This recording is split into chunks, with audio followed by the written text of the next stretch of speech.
Greetings and welcome to this episode of Everyday Enchantment. I'm your host, Stacey Andon, and today we're going to talk about making manifesting easier because everybody I know, right, is using the word manifest, manifest, manifest. And yet I think there are some ways that we overcomplicate it and make it a lot harder on ourselves than need be. So I'm going to share my own process with you today.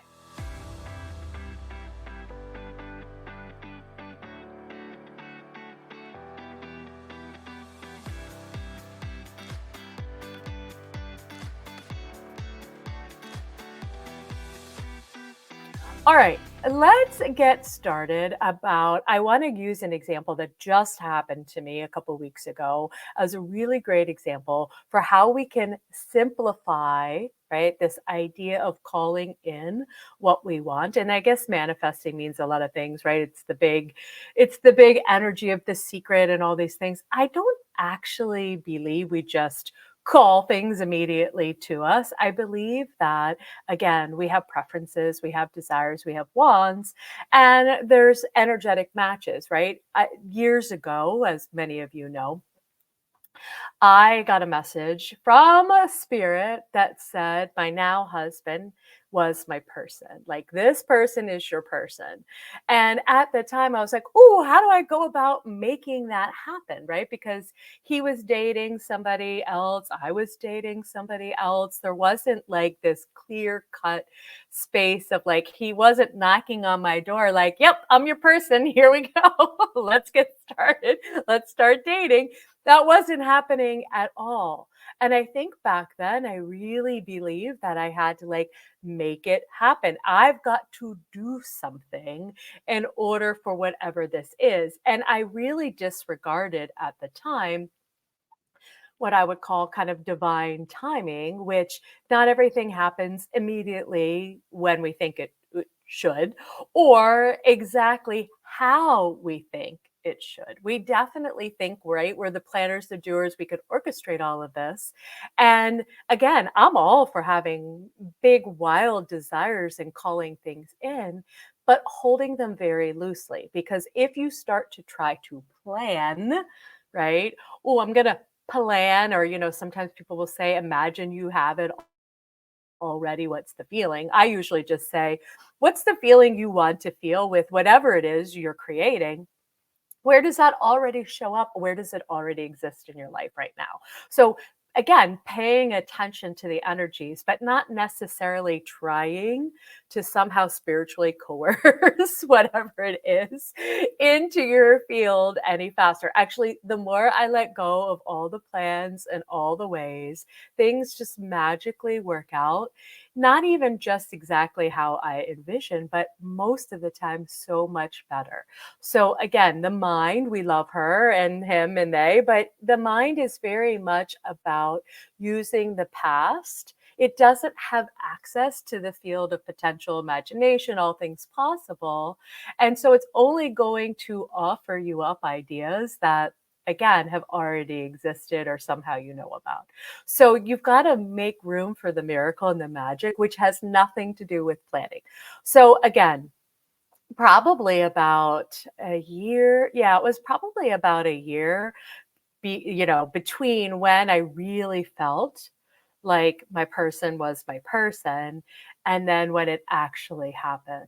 And I look back now on that and say, oh, absolutely yes, because there was so much I needed in that space of a year to learn about myself first, to go through and process and be with. I would have not been ready. When I thought I would have been ready, I would not have been. But again, we don't really always understand that in the time frame. And so I want to share this other example too that I had recently where again, I think sometimes we can overcomplicate. I know we can spirituality. We make it, and I'm all for whatever you want to do that feels amazing and what have you. But if you don't have the perfect altar and the perfect, talisman, and you don't have the perfect spell, and you don't have, those aren't needed. The energy of intention is the most important energy in my humble experience and opinion. So, what you truly want, the frequency of it, right? You don't have to journal for a year about it. You don't have to, call in a special guide. You can do those things if they feel fun and they feel like, oh, yeah, this sounds delightful. However, a couple weeks ago, I was thinking about a former teacher of mine in high school. She was my guardian angel. She mentored me in high school. She helped me, choose the college that I went to for teaching. She was this soft space for me when my life was in absolute chaos in adolescence because of my family and so many other things.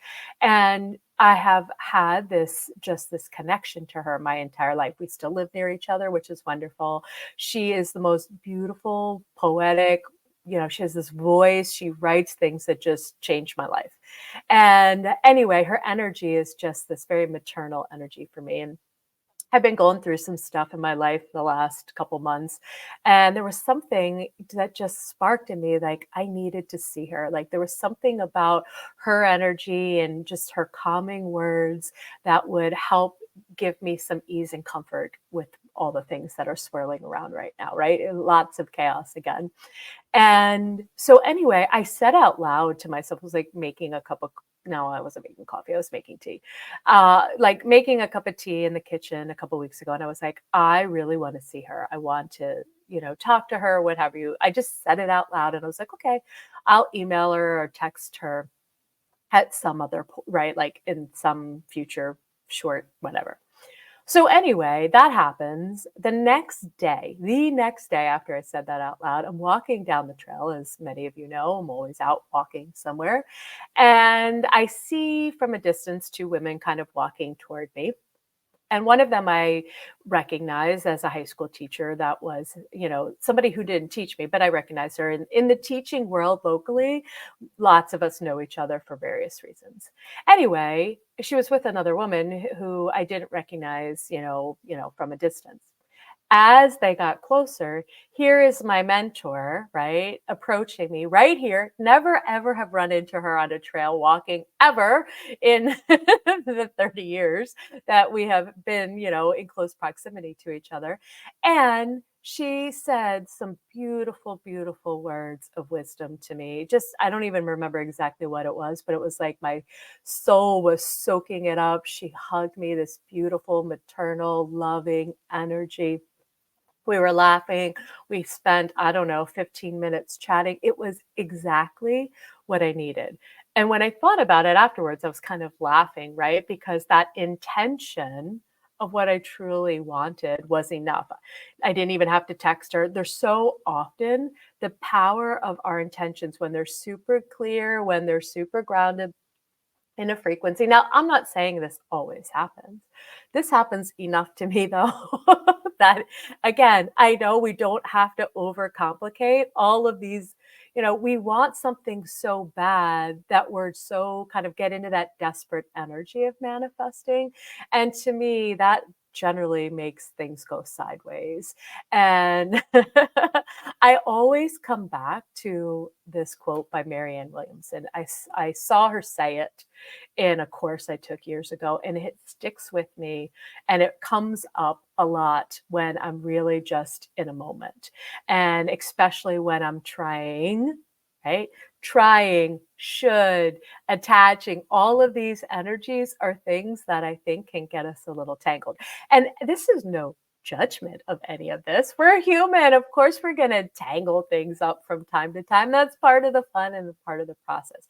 If we knew everything, right, that was behind the curtain of human soul life on earth, and we have no idea, how we would not have as much fun on this planet. We would not. We would be absolutely bored to tears, I think. And so when I think about this, I think about the process of trying things. Oh, that didn't work so well, or I have no idea why that worked or why that didn't work. And it's okay. Could we let go of trying to figure it all out and analyzing everything and just be in the miracle? Just accept and surrender to the energy of whatever it is the miracle wants to present to us right now. Okay, so back to this Marianne Williamson quote, I did not forget. She said, and I absolutely love it, she was talking about ambition, right? So, this idea, again, to me, ambition is very much an energy of like planning. Okay, if I want to be something in the world, I have to have ambition, or maybe I have to have discipline, or fill it self control, or fill in an energy that somehow is needing, we need more of in order to will something. And she said, an acorn seed does not need ambition, right?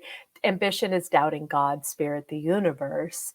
And the acorn seed doesn't need that kind of, again, that forceful energy in order to become this beautiful oak tree.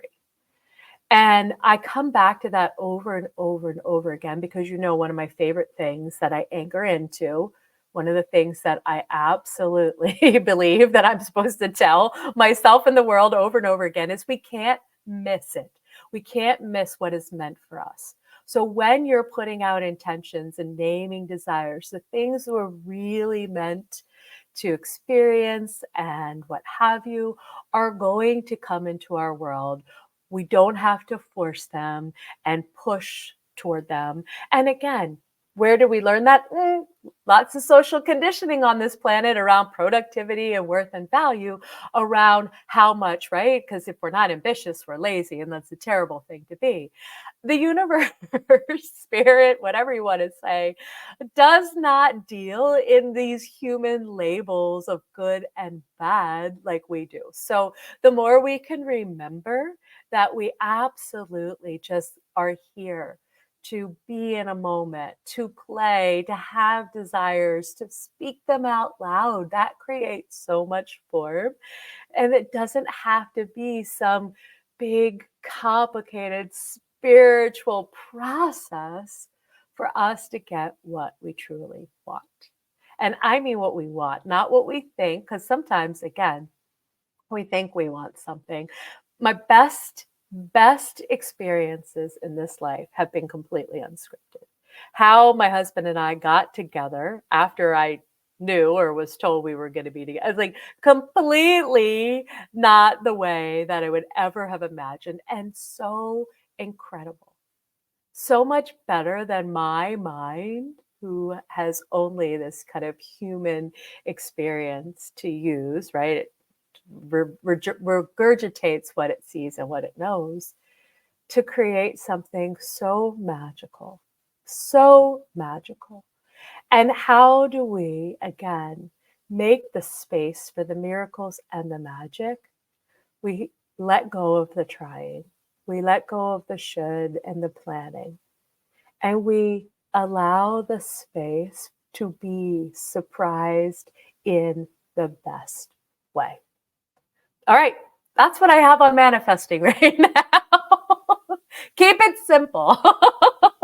A beautiful reminder for me, as I've just shared these examples that keep coming through to remind me as well too. So if you have a great story that you'd love to share, pop on over to my Facebook group, Everyday Enchantment. I would love to hear it, and I would love to chat with you some more about this topic and all topics that lead to this life enchanted.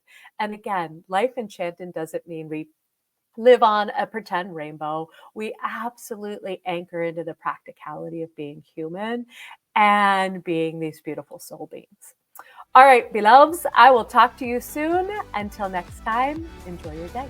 And that's a wrap. Thank you so much for tuning in.